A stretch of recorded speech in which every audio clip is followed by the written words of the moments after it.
हमारे फिल्म में जो है एक एक एक्टर नहीं, एक एक technician, they are so talented, and I think it was great working with them because you trust their talent and you just enjoy that and you just enhance it. That's what I did. एक जवाब मैं दे दूं, जैसे ये जवाब तो आप पहले दे चुके हैं, हम सब दे चुके हैं। जब रेवती मैम आपको फोन करती है और कुछ पूछती है तो कोई ना नहीं कर सकता है। वो जवाब तो पहला हो ही गया आपका। बाकी 18 साल बाद क्यों आए वो मैं भी जानना चाहती हूँ। I don't know 18 साल बाद क्यों आई, मुझे भी नहीं पता नहीं। ये क्या होता है कि ज़िंदगी हमें एक एक मोड़ पे ले जाती है और हम चलते जाते हैं, एंड कभी कभी ऐसा हो जाता है कि बहुत सारी चीज़ें भूल जाते हैं करने के लिए, एंड फिर सडनली यू फील दैट नहीं, जो मैं बहुत पसंद करती थी वो आज तक क्यों नहीं किया, and that happened again. So Salam Venki is that. And I think I'm so happy that I am back with this because every day, every moment was happiness. And अभी तो मैं चाहती हूँ अभी बाल भी काट दिया क्योंकि मैंने कहा कि अभी एक्टिंग नहीं, अभी डायरेक्शन ही करूँगी. So that is it. And Amir Khan, he was very, I just sent him, he said, I want to just read my scenes. वो सीन्स भेजे, of course Suraj connected with him and then वो scenes भेजे, he read the scenes and he says I am doing it. So it was just over the phone.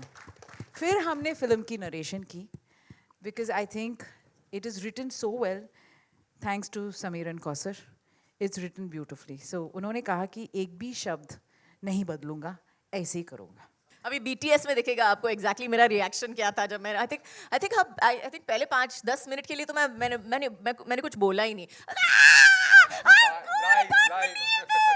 Oh my God, I can't believe this. वो सब चल रहा था पहले 5-10 minute के लिए, उसके बाद ठीक था.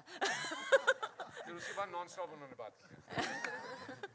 Then I think it was just really nice. Of course हम मिल चुके हैं बीच में भी और जानते हैं एक दूसरे के हालचाल या जो भी हो रहा है एक दूसरे की जिंदगी में, बट आई थिंक काम करते वक्त 30 साल बाद काम कर रहे हैं, तो it was lovely working with you Kamal. Comparison नहीं है. नहीं कहीं से नहीं, इसका कोई कनेक्शन नहीं है. जो आप जो सोच रहे हैं आप, ऐसा बिल्कुल भी नहीं है पर्दे पर. हो सकता है परफॉर्मेंस देखने के बाद आप ज़रूर कंपेयर करें कि यार कमाल है, बट अदरवाइज को अमिताभ जी एंड राजेश खन्ना का जो कॉम्बिनेशन था ये वैसा नहीं है. Absolutely no. नो आनंद की कहानी और सलाम वेंकी की कहानी में कोई भी सिमिलैरिटी नहीं है. So it is just that वो डायलॉग जो है it is very important for our film. Hello ma'am. So we thank the makers of Anand and the way Rajesh Khanna ji had said that line. Oh, well, to be honest, yes, we did work on that. Revati kept telling me that, उसके अलावा और भी बहुत सारी चीज़ें होती हैं जो डॉक्टर्स नहीं कर सकते हैं. You can't really be standing up for what Venki was standing for in the film. So it was discussed, but it wasn't very difficult because by the end of it, I would like to believe that every doctor is also a human being.